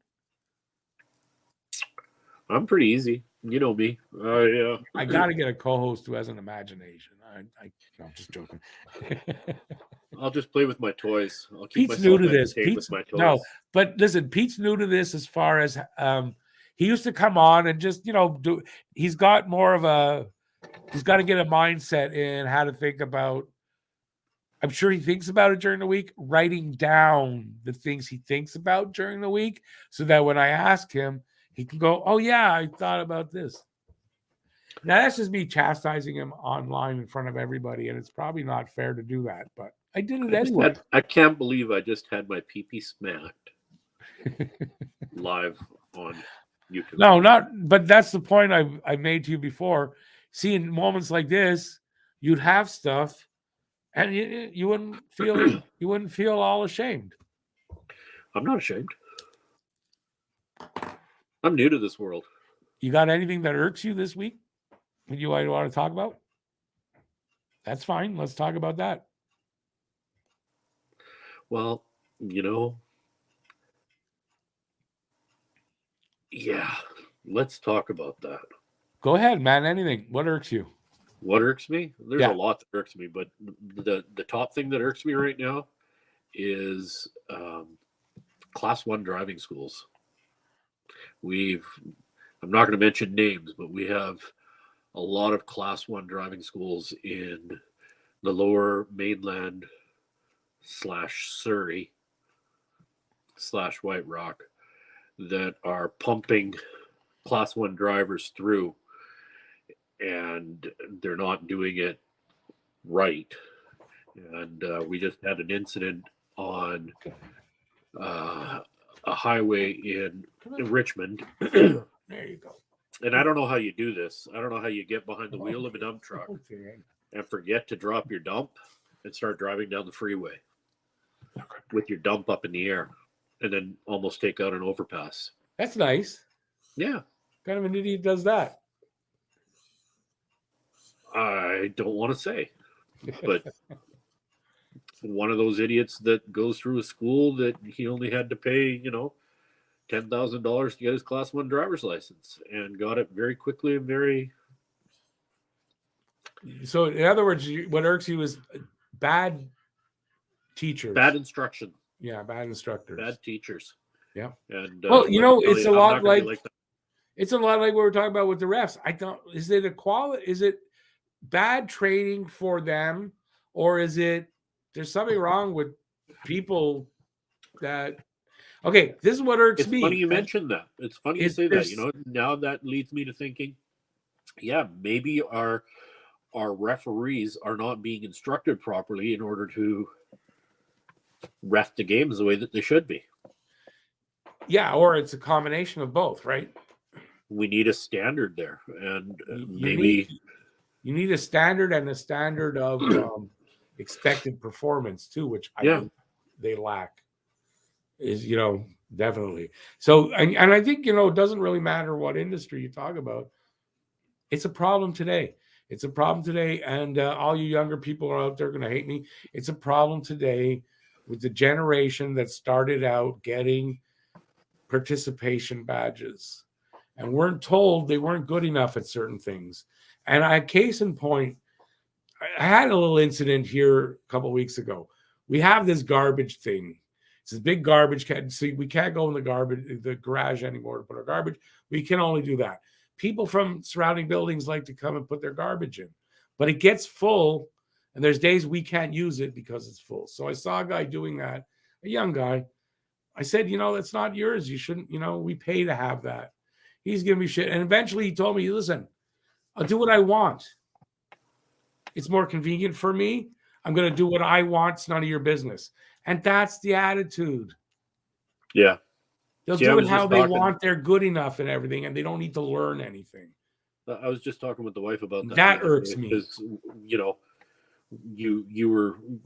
mentioned that, come up with a video once a month to to represent things that irk you or whatnot. And, I said to Kirsten, I said, well, this irks me or that irks me. And she's like, honey, Gotta pick one. no, she's got a point. I mean, I'm going to be a driving instructor short period of time here. Like I can teach class 5 and 7 and whatnot. I'm just not certified for 1 just yet. So I have to be very careful as an future instructor on what I say online. Oh yeah, definitely. Don't. Because it can bite me in the butt at the school. Yeah, so don't pick this for what irks you. But having said that, there's just, like you said, when we have kids, it's that me thing, and they have no, how do I say this politically correct? There isn't a way to say it politically correct, but in some ways, not bullying. I don't know the word, so take this with a grain of salt, but that kind of bullying mentality, not bullying so much, but being mean and having thick skin, that needs to come back because everybody's too bloody soft today. Yeah, but we say being mean. They are mean, but they can't handle it in return. Yeah, that's what I mean. Yeah. Listen, I was brought up when I mentioned like people getting these it's a pet peeve of mine. These participation ribbons. When I was growing up, I wasn't good enough. I didn't win any races. I didn't win this and I didn't win that. So what? I wasn't good enough. It gave me a lot better grip on things when I became an adult and I had to go out in the real world and realize I know that I'm not good enough for certain things and I don't have to hate myself for it. That kind of thing. Whereas I think a lot of the young generation, I'm sorry, they can't handle criticism. They can't handle anything. Criticism. They don't think about their surroundings and what they do, how it affects somebody else. They just don't give a shit about somebody else. And that irks me the most. I apologize once again to you young people. You might not agree with me. I'm just going through the chat here. Yeah, go ahead. Bye-bye. Rick just realized that I had 4-3 Habs with Suzuki. So I guess I won the contest? Oh, yes. Bye-bye wins. I forgot about that. He absolutely did. But I only want to say this. Did you get that in the I think you got that in the live hangout. And if not, then you absolutely won. I will I have your email. I'll send you the winnings. Absolutely. Good. I'm glad that somebody won. There you go. It's since the beginning of the season we haven't had a winner. Awesome there, babe. And I apologize for not remembering that. Oh, Bill Duff throws a nice question out there. What do you guys see the top contenders adding before the deadline? Oh, that was up there. Yeah, I saw that before. I don't really. You watch a lot more games than I do, Pete. You could probably answer. I don't think I could. Well, help. I like the move that the Rangers made, bringing in Tarasenko. Definitely a good move. Yeah. Yeah. But I couldn't tell you who they're going to trade for. Who It's a shooting gallery out there. Yeah.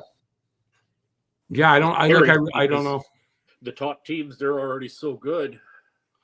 Well, it depends what they need, right? Every team needs something different. So, I don't know. I don't watch them enough. And the big thing is, a lot of teams, like I'm still a firm believer in order to win championships, you need defense. Defense. You can't have too much defense. No, but you still need a really solid defense. Yes, 100%. And, as for a team out there that's got a really solid defense, good girl. I don't know who I rank having a solid D line. Top 4 D line that are just. I couldn't. Great. There's a reason why it's the Habs channel. BL. That's a great question. It's a good question, but I don't think either of us are qualified No. to know the league and what's available. No. What do you think? I mean, give us your opinion, Phil. Might help Yeah. us along. By the way, Matt's in the room. He's He's calling what's us up, old you old farts." fots? You old, got to do with the right accent. You old fots. Is this the intro to your vid? No, we did it already earlier. Got to be a good half hour ago. You missed it, man. Got to watch the replay. Yeah, Matt. I think a couple of teams are in on Luke Shen. It's not just the Bruins. There's a few teams that are interested in Shen. Is that why he's trending? Because I took over Well, somebody's team. Vancouver, it seems like, is having a fire sale. I've got him on one of Habination's teams that I took over in the fantasy. Sorry, Ray. So I Neil don't know. thinks Timo Meyer is going to end up in Carolina. He's in. Isn't Shen injured though? Timo Meyer and you think apparently the Leafs are in on him. The Leafs are in on Shen as well, yeah. Where are they going to get the money to sign him? Or, sorry, not Shen, Meyer. Where are they going to get the money for that? Imagine if he's a rental, there must be hoping for retaining of salary or sending somebody back that, makes, I don't know. I don't know. It's smoke and mirrors over there in Toronto as far as I'm concerned.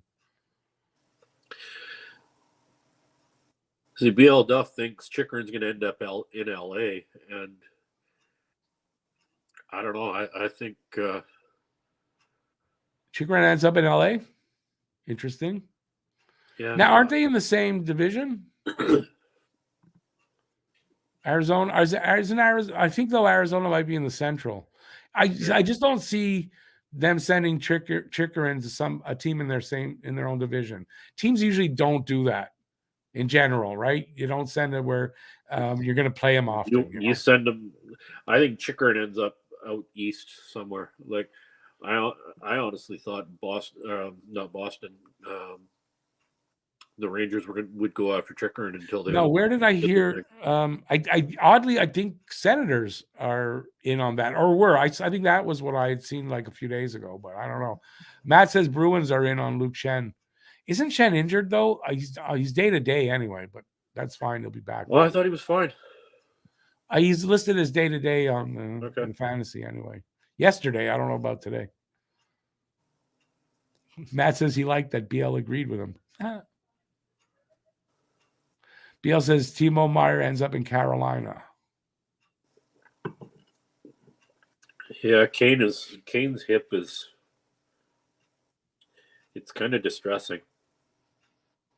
Who's? Kane.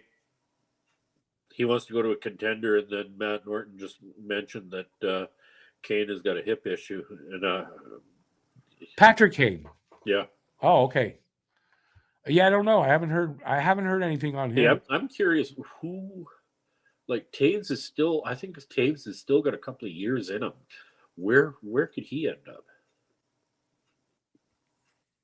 Good question. And at what, like, remember he's making what, 10 million? So it's not an easy. Like how much is Chicago retained?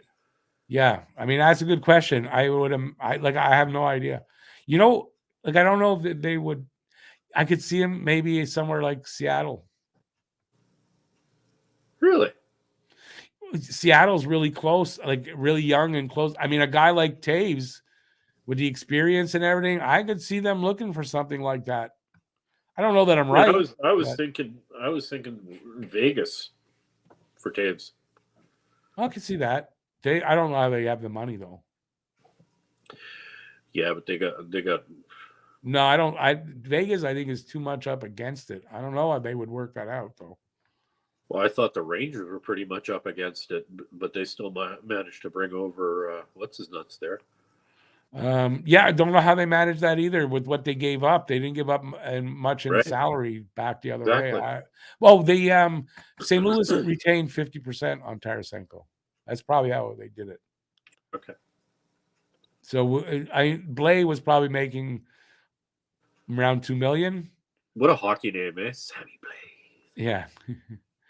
I thought he'd be a better player than he turned out, but he's not.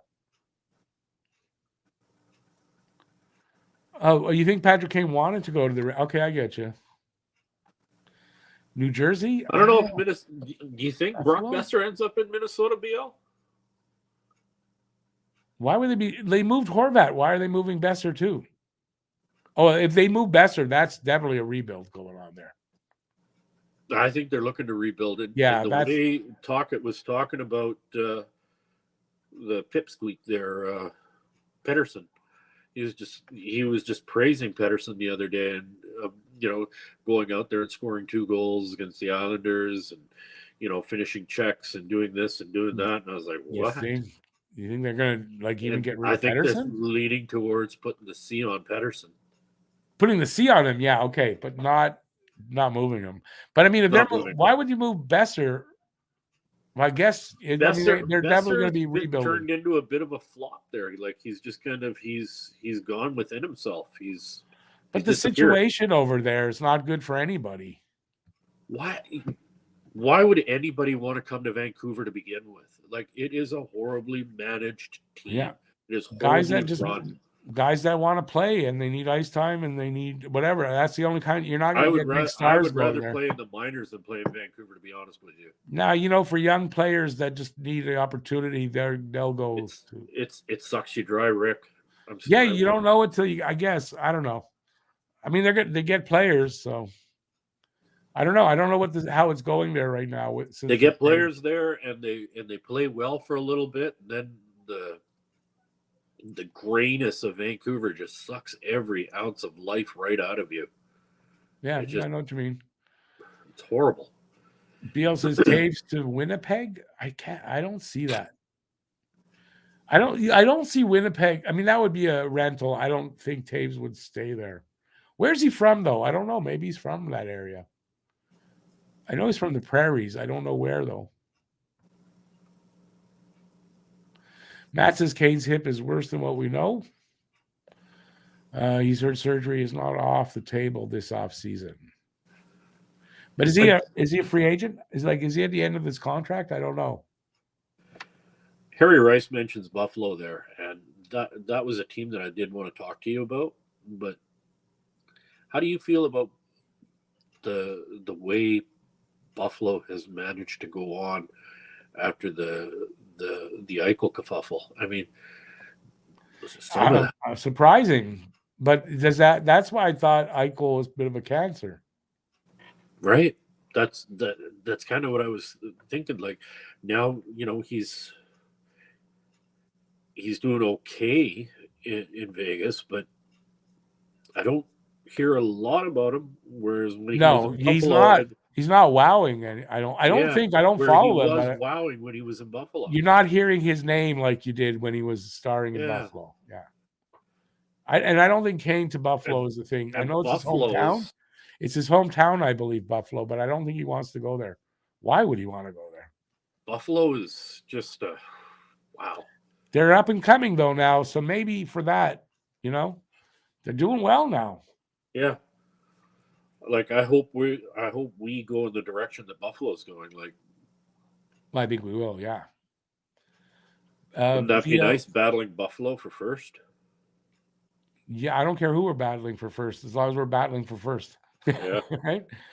BL says you must know that Tampa is going to add something, or try to anyway. Yeah, you got to figure they're going to try to improve their chances to win another cup. Obviously, they seem to do something every year. BL, isn't Tampa already at or above the cap right now, though? But they've been like that for 5 years, and they still manage to add and improve their stock at playoff time. So I don't know how they do it, but you got to figure they're going to try to do something. I can't remember whether it was you or whether it was Matt. Something about contracts don't count come playoff time or something to that effect. Salary? No, the cap doesn't count. The cap doesn't matter. Yeah. Yeah. Once you get into the playoffs, the cap doesn't. You can go over. I believe you can go over the cap. I could be wrong. Someone tell me, but I think that's what it is. You're not looking at cap. I think it's how is Tampa looking right now? Like, have they got anybody on injured? Yeah. See, I need to do some research. I got Nick Paul. He's day to day. That's all I could tell you about Tampa. Okay. So I don't know, but they always try to. He's like a magician there. Is it Brisebois? What's the Brisebois? Brisebois, the guy that we wanted. Yeah, Julian Brisebois. He's a bit of a magician. So, like, nothing shocks me when I hear that Tampa did. Oh well, it doesn't shock me. They do it every year. Harry thinks, and he doesn't know why, that Montreal deals Hoffman to Tampa.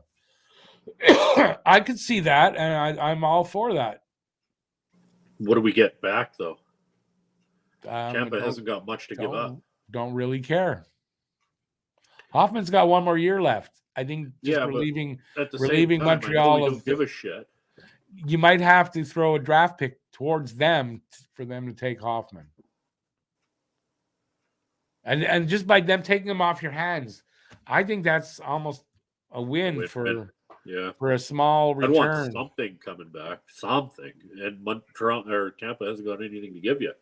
Yeah, but the thing is, with Hoffman, with that extra year, like he's got another year left, that really hinders you being able to move him. So maybe, if you can move him, you're willing to take less back. That's what I'm thinking. Let's hope Slav ends up as successful as Dahlin, another first overall pick. And it took him a few years. So people should have some freaking patience with Slav. They've got some good players down there in Buffalo. Yeah. They're building something, without a doubt. Tage Thompson. Yeah, Stan the Man. That kid is on fire. He's injured right now, but yeah, he's so tall. He's figured things out, and that size of his definitely got to be to his advantage. That length, he's with the stick and the arm, the reach. Yeah, he's got to have a hell of a reach. Lucas is confirming salary doesn't matter in the playoffs because the players are technically playing for free, which is right. The salaries are all paid out for the regular season. They don't earn anything unless they win. The winning teams, the two finalists, get money. Obviously, the winner a lot more, but that's the only. So you're playing to win. Otherwise, you don't get paid. But they make enough money that, Plus, everything's paid for them, right? You don't have to pay for anything. So, yeah. Oh, that was the last comment. Look at that. All right. I do enjoy watching a little bit of the Buffalo games every now and again. Yeah, I'm not a big. Yeah, I'm not a big watcher of other games. I'm not. I've been like that my whole life. Basically, if Montreal's not involved, when the playoffs rolled around, the times that Montreal missed or they got knocked out early, that's when I stopped watching. That's why this is a Habs channel. It's not an NHL channel. No, I know. It's still nice to look and be able to see what else is going on out there and fantasize about bringing something like that to your team or having something like that on your team. Yeah, no, definitely. But, like Tage Thompson, I would love to have him on my team. Yeah, you're never get not going to happen. Away. No, it's not going to happen. As much as it's nice, it's not going to happen. Bill, do not want Edmondson going to Toronto. Sorry, I think the Leafs should try to get. Not just that. I don't see a deal there. Why they don't? As much as you could talk about it, and every year or over the years, there's been a lot of talk about trades between Montreal and Toronto. They don't trade with each other unless it's minor little deals they'll do. But you've never seen. It's rare you'll see a trade with Montreal, Toronto of that caliber. So I don't see it. But they need something. I mean, Morgan Riley is kind of disappointing, I think. Big disappointment. Either that or Tessa is sucking the life out of him. Yeah, Tessa Virtue, right? Tessa Virtue is his girlfriend? Yeah. Well, whatever. I'm happy with it. I don't mind that he sucks right now or not, whatever. Oh, for sure. He's an offensive defenseman. He's not a defensive guy. I agree with Stan the Man. Kirby could turn into a Tage Thompson type player. I agree. I think there's a lot of upside to Kirby Dach. And the fact that he's getting a physical side to his game, I love when I He's see him getting aggression bowl in his guy. face. He bowls guys over. He pushes them out of the way like they're not even like a fly Yeah. at full And speed. It's amazing. He you know can what's really funny to call? It's funny you say that because I watch what he does, and it's almost like Arbor Jackeye is doing the big, hey, you know what? Just give him a one-handed shove in the back of the jersey there, and just shove him to the ground. Just move him out of your way. Oh, He for can do sure. it I wouldn't be because surprised if he's that's doing exactly what Jackeye does. Like Jackeye threw somebody off to the side and grabbed the puck and got the first pass out. he just And I'm skates watching. through guys. A Yeah, couple of times I've seen like there was one guy coming at him to hit him, and he was skating full speed, and he just armed him out of the way like he was not there. And the guy went somersaulting like he went. I saw the exact same hit you're talking about. I love to And I see was that. just like, where's this aggression coming from? Because he never had it in Confidence Chicago. in himself. Confidence in himself. He's a big kid. He is. And he's strong, and he's just got confidence. And I think, that physical game is coming out of that. The ice time that he's starting to get is also giving him. He's getting confidence in himself, and this kid's going to be a good player. Like, I feel confident that if we don't end up with that center that we really want, that I'm confident Kirby Dach is going to do a great job at center in the top 6 for this team. Yeah. Like, I don't mind if Kirby Dach ends up being our first or second line center, however it works out. He looks like he might end up being the first line center if he keeps advancing ways. What are you laughing at? BL Duff cracks me up. Move Josh Anderson. Discuss amongst yourselves. We talked about it earlier. We did. Yeah, I think if the offer is the offer they're waiting for, that they said you got to knock our socks off, I think they move him. I mean, he's their best chance right now for that third first round pick. Without a doubt, they're going to get a first round pick and a prospect for Anderson. That's the ask anyway. So, and I think if they get that offer, they're going to take it. Oh, there's, as it gets closer to the deadline, somebody out there is gonna pull the trigger on that move. I think so. I do believe it's one of those. I think it might go right at trade deadline day. Like, it's going to be one of those. You got to be the last second deal. Yeah, when a team just can't get what they want, and they want a guy like Anderson, they want Anderson, but they didn't really want to have to give up as much. They'll do it at the last. I agree. minute. I also agree with Harry Rice. I've said it quite a few times that the inconsistencies in Big Ando's game. I love him. Don't get me wrong. I love Big Ando, but there's inconsistency in his offense. Yeah, no doubt. Some days and he I shows would like up, to see. and some days he doesn't. Well, he's a very straightforward north-south type of a player. So I think, that limits him in being creative, literally, like in the middle of the ice. Like, he's north-south, he's on the boards, he works his way in. He's one-dimensional. He uses his speed. Kind of is a little bit, but I mean, he's such a big guy and speedy. He does a good job defensively. He'll fight if he needs to. He's a valuable guy, and I think at the last minute against. I think at the last minute, a contender is going to be willing to pay the price. Yeah, the last period there, where him and Romanoff kind of were going at it a little bit with the hits. Romanoff laid him out, and then he went right back at him and nailed Romanoff really well. So he's a player that a team that's contending will want to have. I could see Colorado come knocking on the door for Endo. I don't know. I think it's going to be something like Edmonton or New Jersey. You think so? I kind of do. I know there's a rumor about Toronto, but I don't see them moving him to Toronto. No. Now, New Jersey, I mean, they're in the same conference, not in the same division, so I could see that. And Edmonton being in the Pacific, I mean, that's what, you usually move them far away like that, so you don't have to play them often. Yeah. I mean, those are the biggest rumors I've heard so far, teams. But I mean, the teams we're talking about wouldn't be the one that's going to get them. It's usually like that, right? It's usually It's always like that. no, A not team always, that- not always to a say team that you always, don't but it's expect usually like that. comes along and does a big, yeah, you know what, we're gonna take our chance. We're gonna go out and get him. Like, Yeah, and then you hear the somebody trade like and go, "Oh, I Pittsburgh, wasn't. There's no way I would have thought he was going to go there." You know, that kind of thing. You know, it could be something like Pittsburgh come knocking on the door. Yeah, I mean, I don't think Pittsburgh. I don't think they're enough of a contender. I think it's going to be a team that really thinks their chances to win the cup are really strong. They're just missing a guy like that. That's what's going to come. I don't think anybody wants Dvorak BL.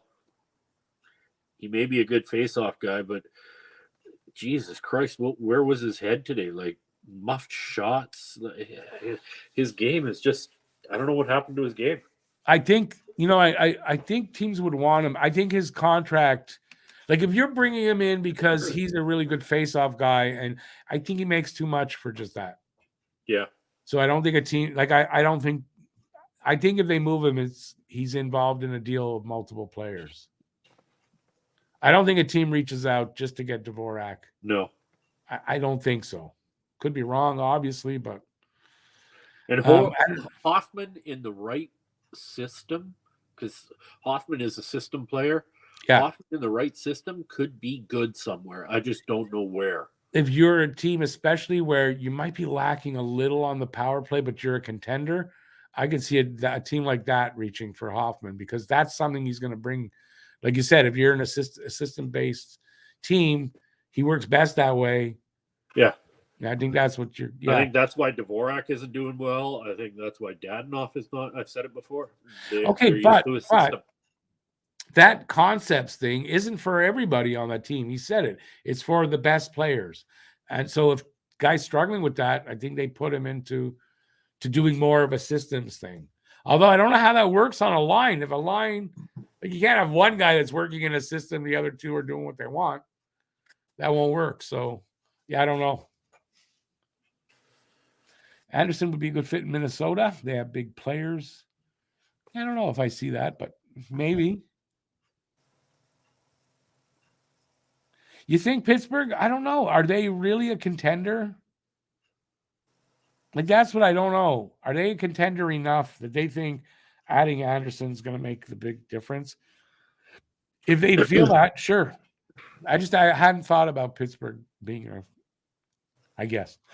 Excuse me, I'm burping here.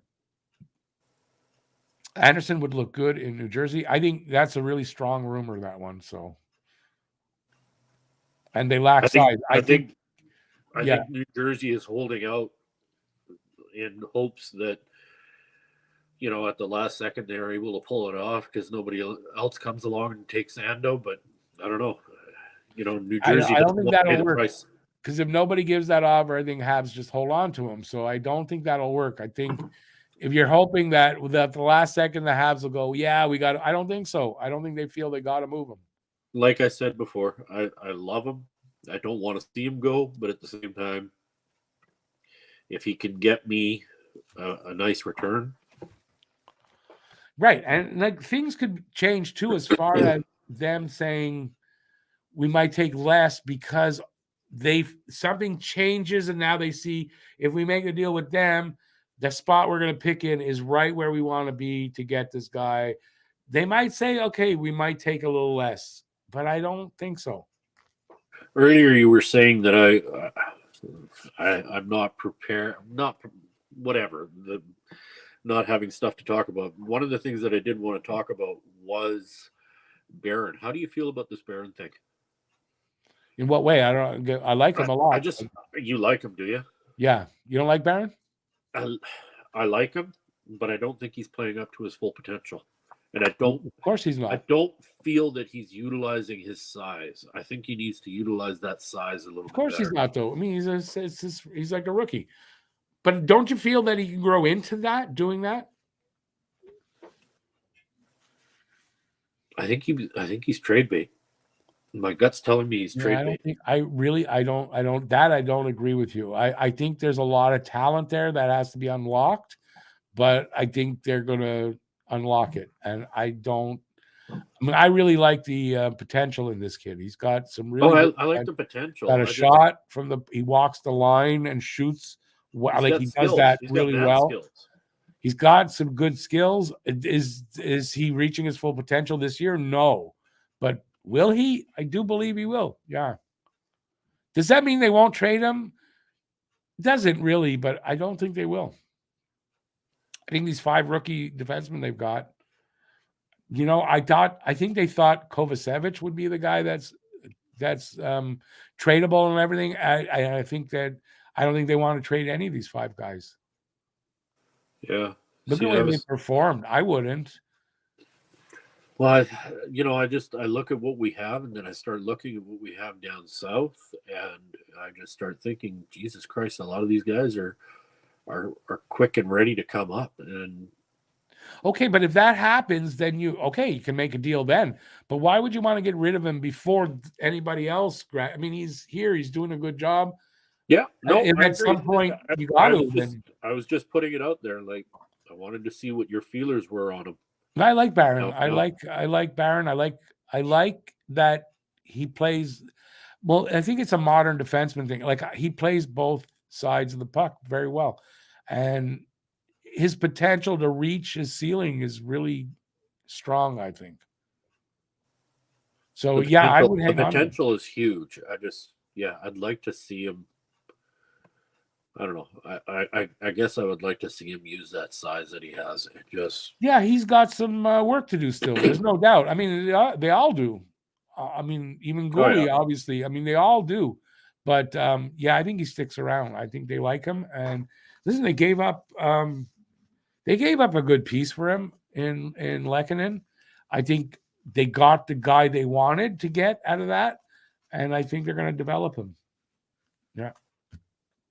I think it's other guys like a Norlander. I don't know. I guess my head. I see what we have in, sitting in the background. Like we got Gooley. We just have so much. I don't. Yeah, but guys like Edmondson and Savard will pay the price for that. I don't think a guy like Barron will. I think they'll go the opposite way, get rid of the veterans, keep the young kids and develop them into a unit. Because that to me makes more sense, that they all grow together. And I mean, you're going to have such an awesome defense. And I think on defense, if you're looking at guys that are going to be moved, guys like Norlander and, Struble maybe, like those guys that fell out and didn't, because couldn't all make it. And guys have fallen a little bit to the wayside. And those guys, I think. But I think Barron's done well. I wouldn't move him. Bill Duff is saying the Barron has never been overly physical, even in junior with the Mooseheads. And that's fine. They don't all have to be they don't overly physical. It would be nice to see him just throw the weight around a little bit. Okay, Kirby Dach wasn't known as a physical player, starting to be that way. There's no reason why Barron can't find that part of his game either. Yeah. Right? I don't see why not. I agree. I hear you. And if he doesn't, and that doesn't work, then you move him. But I wouldn't. A guy like that with that, I wouldn't move him right now. I'd move other guys way before him. Oh yeah, like Edmondson's going. I'd like to say, as much as I like Savard, I dislike him as well. He looks slow today, man. I've been saying that for a while. No, he really looks slow today and struggling. Like, I don't know if there's something wrong. He must have I coming off 10 days off. I don't know.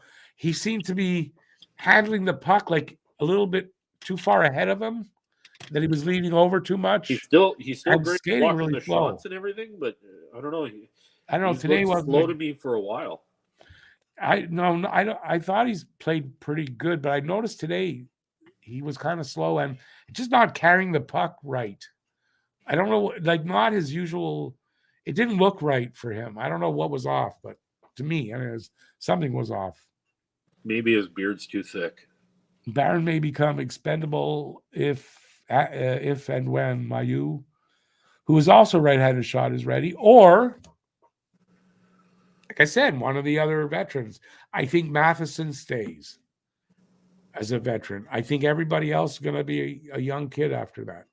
I think they move Savard and they move Edmondson. You got Matheson to oversee. Matheson sure made himself look very pretty today with that coming out from behind the net and ripping up the ice the way he did. He can do that. You know, the That thing was is, elite he's got speed also for defensemen. the thing is he's got a lot of plays. Some games where he's giving away the puck and like he makes some bad decisions. So he's got some good games and he's got some stuff still to work on. He still does, yeah. And if he's but still overall, yeah, Matheson's good. I definitely agree. They may find a way to correct those things that need to be worked on. For sure they can. For sure they can. Whether he does correct them or not, I don't know, but I'm sure they're working on him with that stuff. And I think Matheson can skate. He's very smooth. I think we're gonna like I just said, elite skating speed there today. Definitely an elite skater.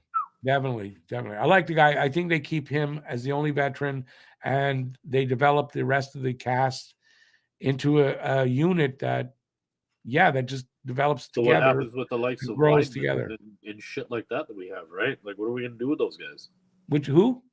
Weidman and some of the other vets that we have. Weidman's a minimal contract. I mean, Weidman, you can just waive him and send him down, or trade him, and someone will pick him up. I mean, I don't think Weidman. He's got one more year. I don't think after that there's any need to have him around.